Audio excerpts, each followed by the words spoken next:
আমরা তখন বেড়াতে গিয়েছিলাম খুলনাতে। খুলনার পাশেই শুনলাম একটা খুব সুন্দর জায়গা আছে, রবীন্দ্রনাথের শ্বশুরবাড়ি। তা আমরা ঠিক করলাম ওখানেই যাব।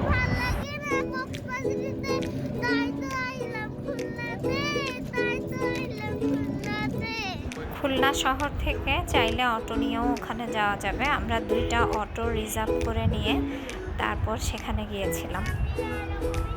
হ্যালো এভরিওয়ান, আসসালামু আলাইকুম, ওয়েলকাম ব্যাক টু জাহিয়ান জানস ব্লগ। সো গাইস, আজকে আমরা এসেছি বিশ্বকবি রবীন্দ্রনাথ ঠাকুরের শ্বশুর বাড়িতে, যেটা ফুলতলা উপজেলার দক্ষিণ দেহি অবস্থিত। সো এটা হলো রবীন্দ্রনাথ ঠাকুরের শ্বশুর বাড়ি। গাইস গাইস দেখেন, আমিও চলে এসেছি।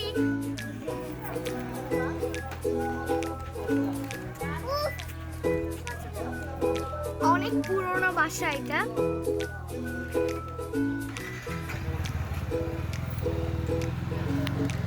সো গাইস, এখানে একটা সময়সূচি আছে যে আমরা কয়টা থেকে কয়টা পর্যন্ত থাকবো।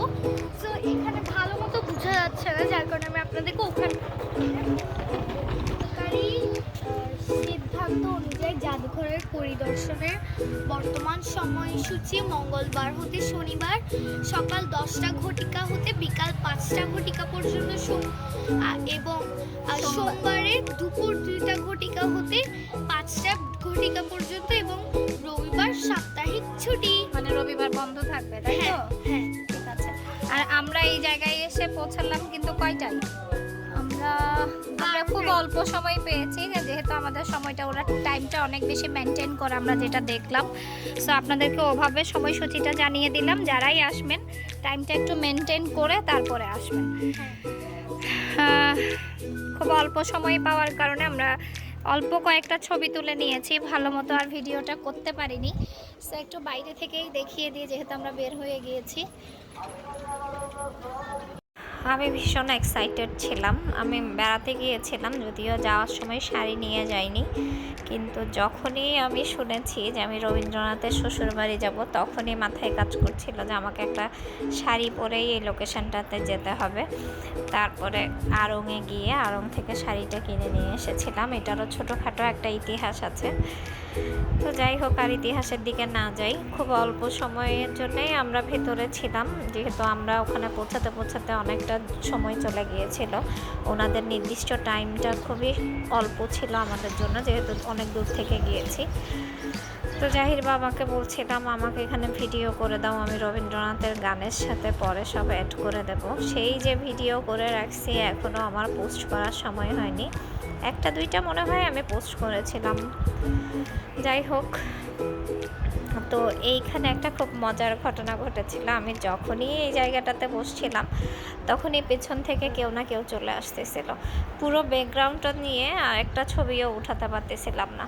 পেছনের 2টা মেয়ে, মানে ডানে গেলে তো ওইদিকে চলে আসে, বামে গেলে ওই পাশে চলে আসে।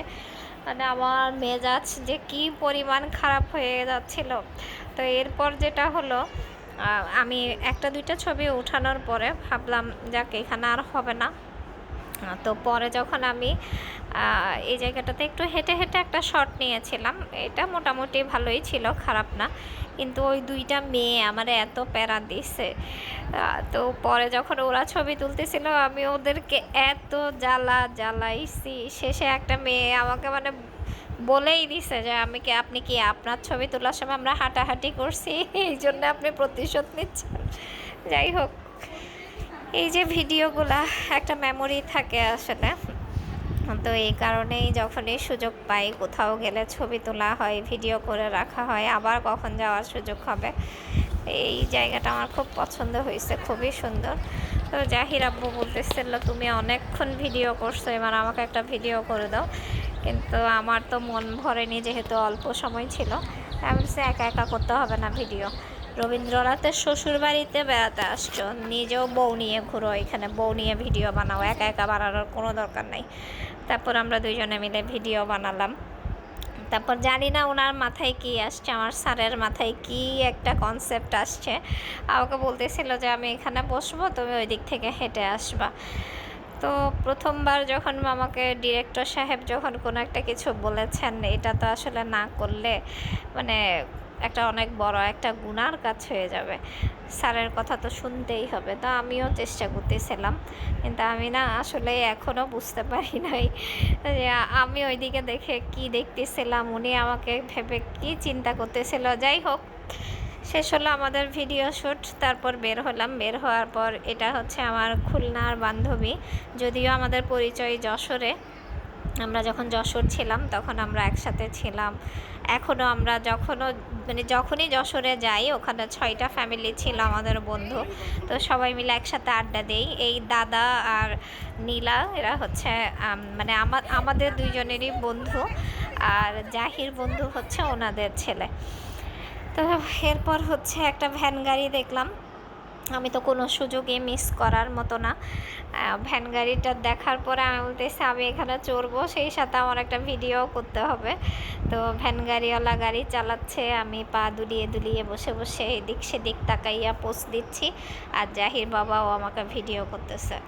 মাশাল্লাহ মাশাল্লাহ, কত ধৈর্য ওনার, কত সুন্দর করে আমাকে কষ্ট করে ভিডিও করে দিচ্ছে। Thank you thank you. এরপরও মন ভরে না, বললাম আমি একা একা চললে হবে না, চলো তুমি সহ যাই। ঠাকুরের শ্বশুর বাড়ি দেখতে এলাম, এরপর এখন ভ্যানে চড়ছি। ভ্যান গাড়ি করে আমরা এখন কত দূর যাব? রাস্তার মোড় পর্যন্ত যাব। সব ধরনের এক্সপিরিয়েন্স থাকা ভালো।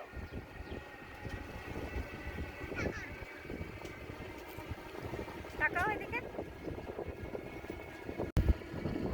ওয়াও, ওই পাশটা কি সুন্দর নদী। এই যে ভ্যানটাই তো দেখা যায় না আমার। তারপর ভ্যান গাড়ি করে যেতে যেতে খুব সুন্দর একটা সরিষা ক্ষেত চোখে পড়লো। এখানে তো ভিডিও না বানালে আজকের সব বৃথা। খুব সুন্দর যে মিলটা, সেটা হচ্ছে আমার শাড়ির সাথে খুব সুন্দর মিলে গেছে। দারুণ একটা দিন কাটালাম।